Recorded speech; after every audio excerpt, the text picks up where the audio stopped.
We are live. Welcome back, everyone. J-Bone here for Smash This Podcast, coming at you with a rantwithant.com exclusive on some Impact Wrestling news and more. There's the Slammiversary press conference that happened earlier today on Facebook.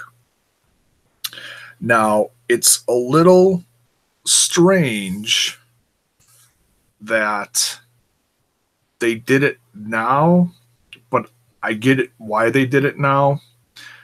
I would have thought they would have done it more like the week of.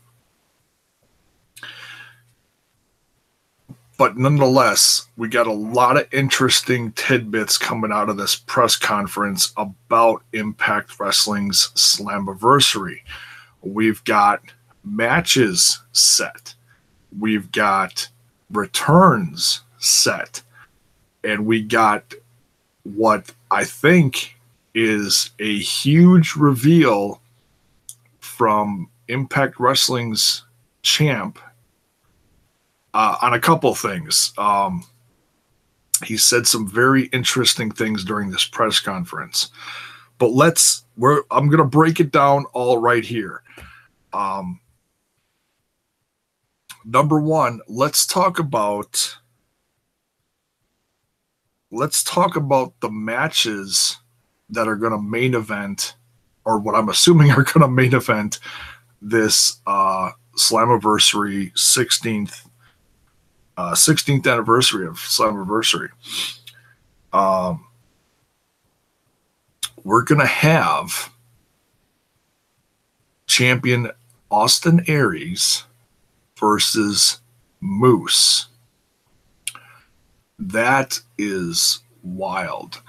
Now, like Josh Matthews said at the presser, this is all going to unfold over the next several weeks. It's June 4th right now, and Slammiversary is July, 22nd, I believe?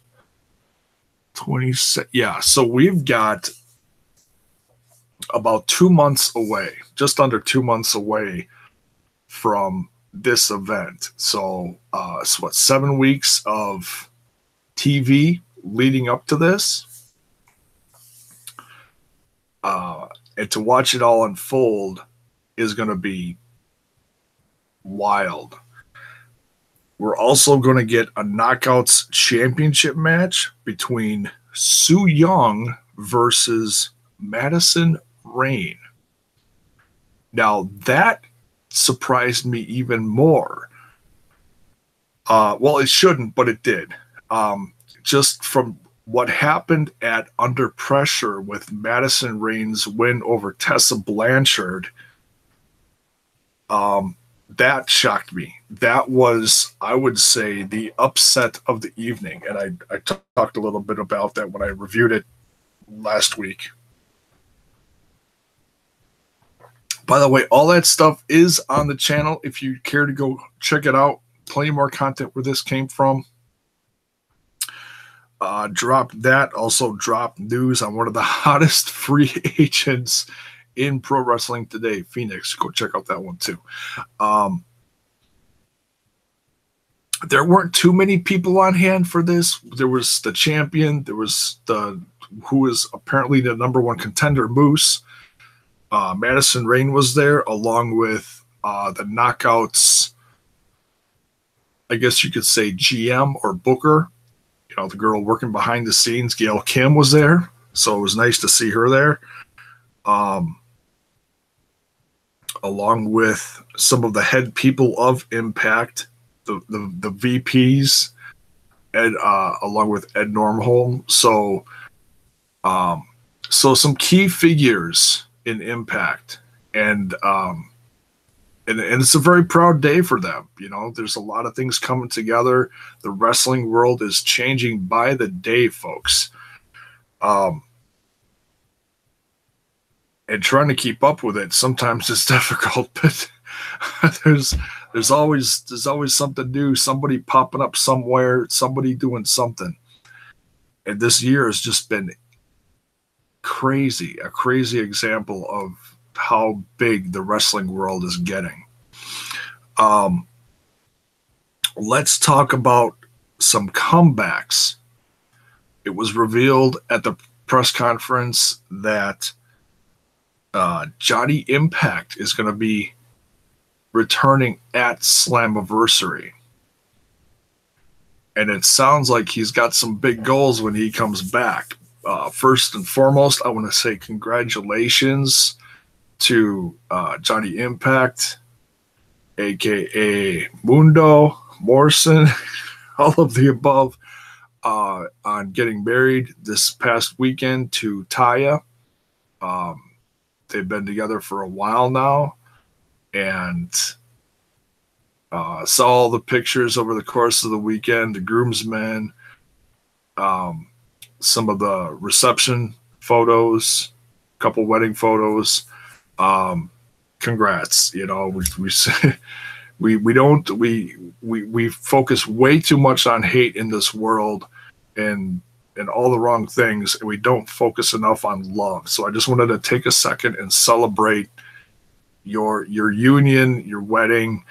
I think it's awesome. Much love to you guys. Can't wait till you guys come back.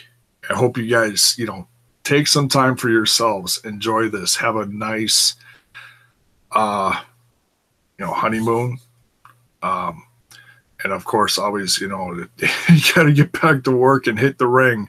But I hope you do, take time to rest up for yourselves and enjoy this, because in that industry, it's hard to take a moment for yourselves, slow down, smell the roses, if you will. So yeah, just wanted to mention that. Who else is now this? This is even more. I mean, we knew Johnny was going to come back eventually. He's been doing nothing but talking positively about the brand Impact Wrestling since he's come several months ago. But now with this next one is even more of a shocker, which throws up a few question marks. I'm not going to lie, but it's not a negative thing, just surprising. Taji Ishimori, former Impact Wrestling X Division champ, was he champ? Gosh, there's been so many champs. Nonetheless, one of the top guys in the X Division, also former Noah Japan guy. I think he was probably champ there too. One of their champions. But Taji Ishimori, aka Bone Soldier. They made a point of saying Bone Soldier is coming back to Impact, or at least is going to be part of Slammiversary. So that's very interesting.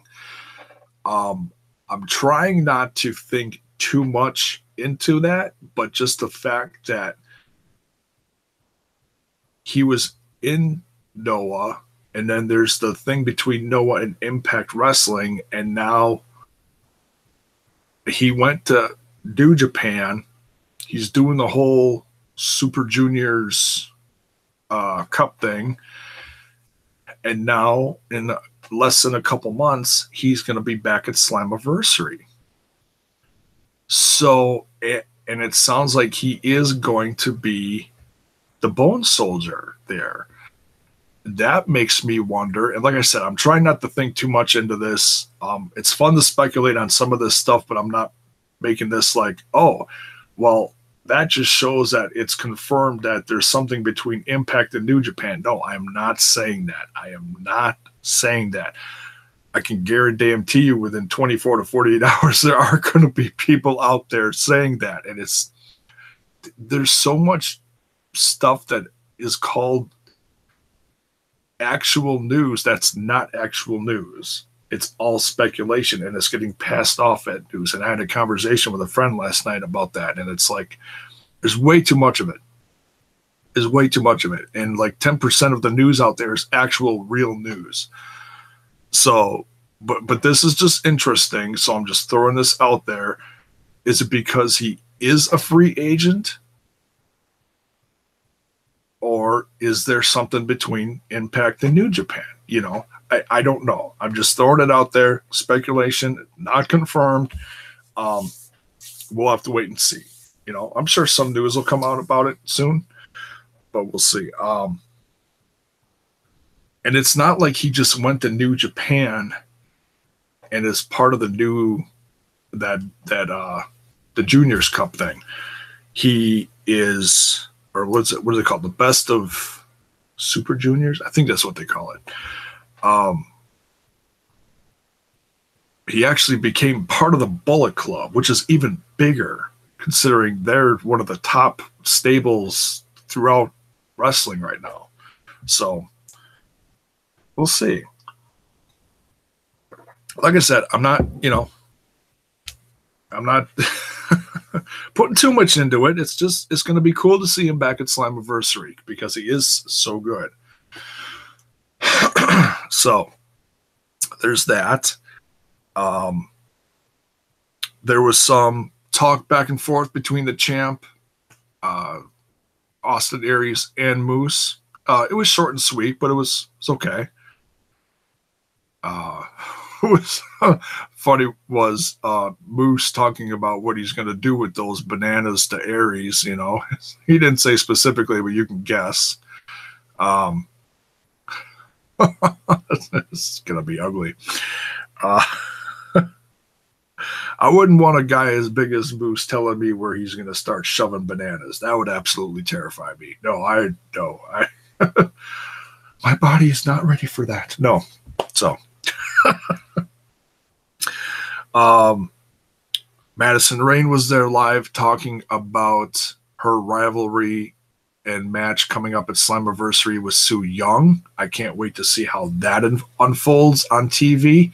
So obviously, Madison Rayne is not just there to put people over. I mean, I'm sure that's a portion of it.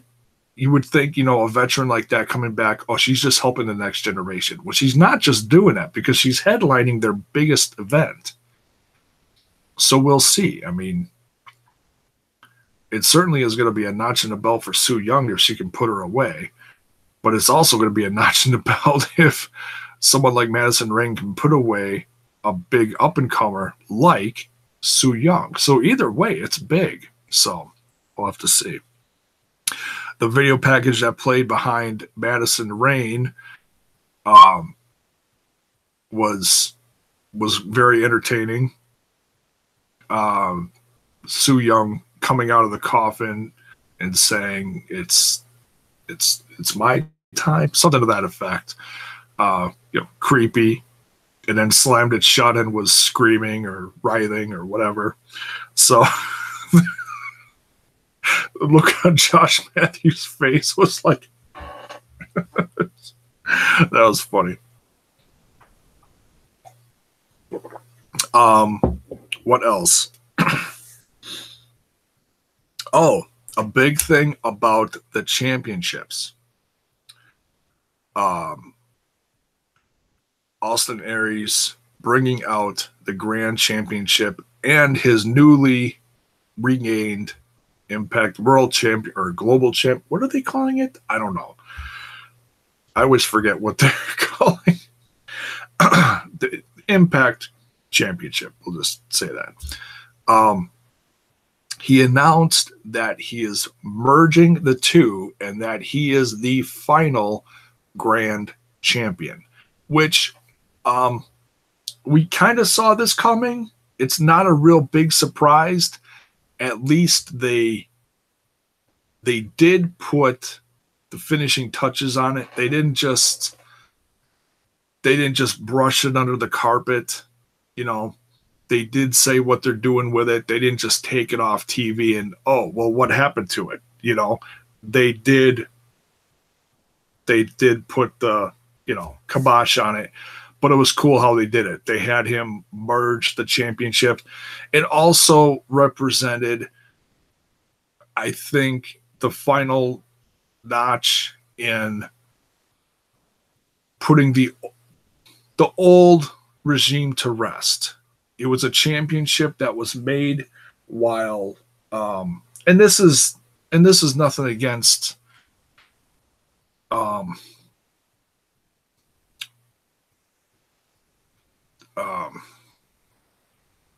my God, what the hell is his name? Guy that runs NWA right now. I'm having a brain fart.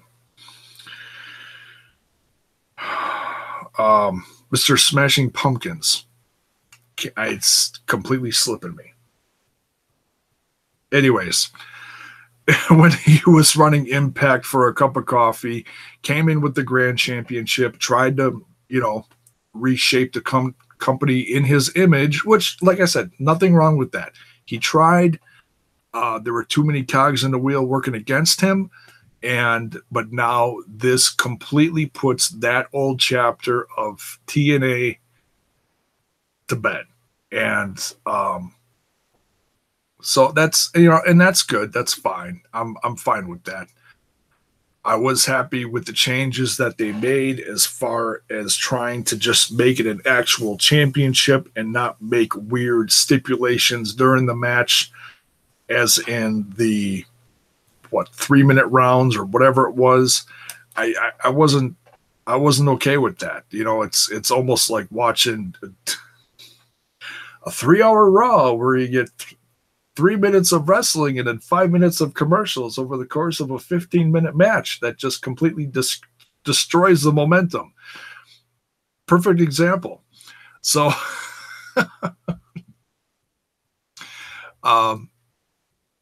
so yeah, it's fine that they put that to rest, and it makes, in a sense, it makes the Impact Championship more undisputed in a sense. It makes Austin Aries a bigger champion in a sense. So, it does a few different things. And then they were answering some questions. I'm not going to go over all that because some of them I just didn't quite get because of the whole, a lot of them were international, not knocking them. Just, it was hard to understand on the live Facebook feed, and they were trying to answer them the best live as it was. So one of the things was talking about new talent, or who Austin Aries, I believe, would like to face in the future. Once, assuming he was going to beat Moose, which was quite cocky of him.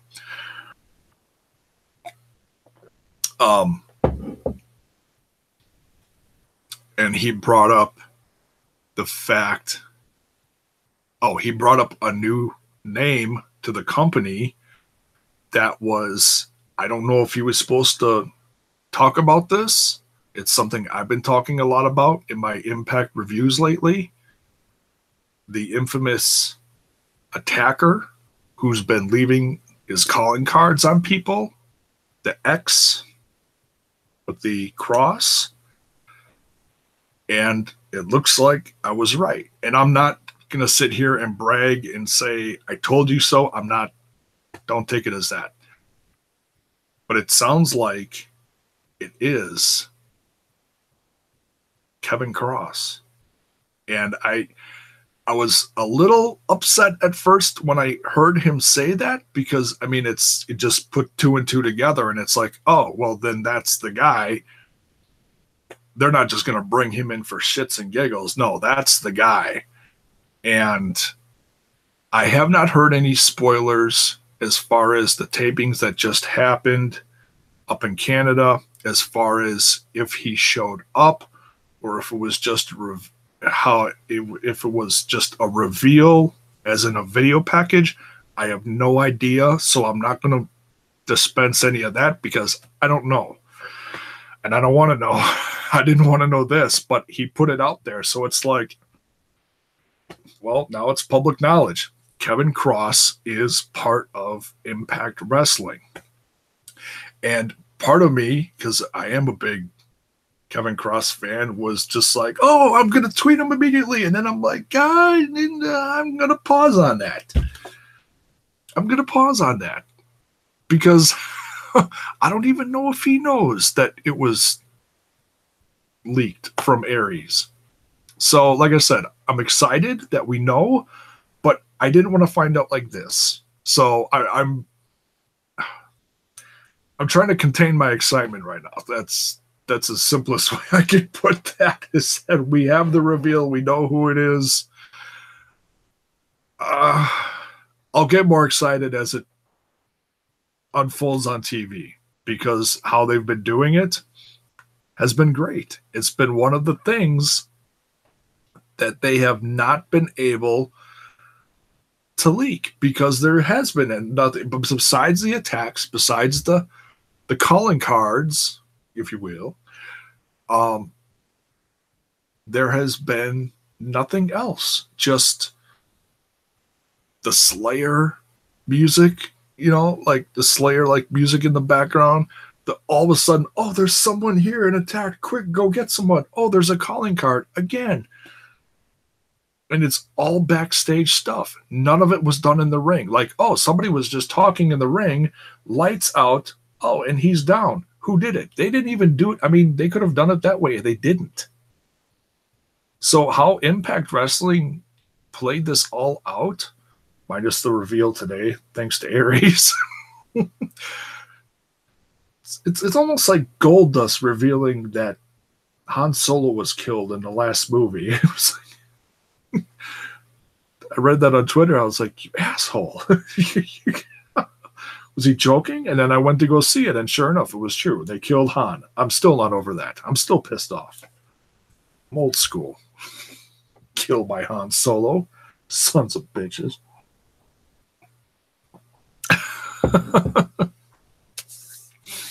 And then they killed Luke. Unbelievable. At least we have Chewbacca. Thank God. Anyways. Tearing my coffee now. Anything else on this? I don't think so. I think that's pretty much everything. It was a nice press conference. It was short. It was sweet. Had some key players in there. Oh, holy crap. I almost left this out, and I did not want to not talk about this. This was part of the press conference. It's something that's been building on social media over the last few days, over the course of the weekend. Sami Callihan put, how do I say it? They put the camera in Sami's face as he was showing up for the tapings, and he did a rant about not being involved with Ring of Honor stuff or All In or the Jericho Cruise. There's been a lot of talk about something possibly happening between Jericho's Cruise and Impact Wrestling, or just between Sami and Jericho. And whether it's just focused on the Cruise, which is what Ed Normholm revealed today, and it almost sounds like they just kind of squeaked their way in there, like, hey, we're part of it, whether you like it or not. No, that's, Ed Normholm's not a... It almost came off sounding like that, but it's... I don't know if he's just not used to press conferences. But it was interesting how it was discussed live at the press conference. So it sounds like Impact Wrestling at some length is going to be involved in the Jericho Cruise, which is coming up later this year. What's also interesting is that it sounded like it was specifically between Sami Callihan and Chris Jericho.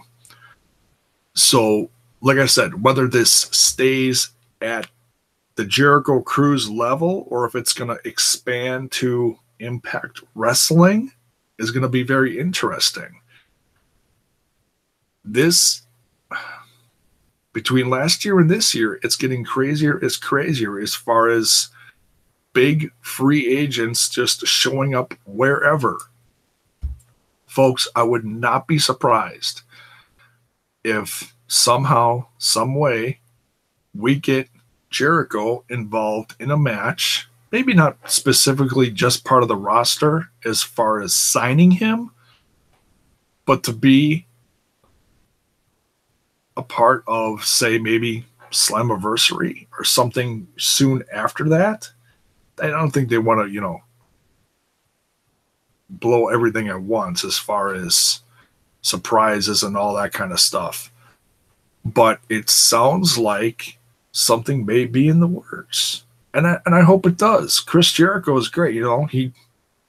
He shows up whenever in WWE. He's not under contract anywhere. He's doing New Japan stuff. He had the great match against Kenny Omega. He is going to be I gotta remember when Dominion is. I think it's this next weekend. Less than a week away. Something like that. That's for New Japan. He's facing Naito. That's going to be nuts. Why not get involved with Impact Wrestling in some way, shape, or form? Especially with a guy who's like everywhere, like Sami Callihan, MLW, Impact Wrestling, Lucha Underground is Jeremiah Crane, all over the indies, creating his own brand throughout the Midwest. Why not? He's the draw, He talks and people listen. People pay attention. It's not an opinion, it's a fact. It's people are talking about him. So, I hope we see something unfold over the next few months. It could be baby steps, and I'm good with that. It could start out at the Jericho Cruise and then build towards something this fall, or it may happen a lot sooner. We'll have to wait and see. But I'll be following that very closely here on my channel, and anything news related and or review wise for Impact Wrestling, you can catch here on rantwithant.com. If you didn't watch this live, you can watch it later on rantwithant.com. So, that's it for this one. Some very interesting little tidbits, information, reveals, all sorts of stuff wrapped up in a crazy-ass little bow up in Canada for Impact Wrestling. Thanks for watching, folks. We'll catch you down the road real soon.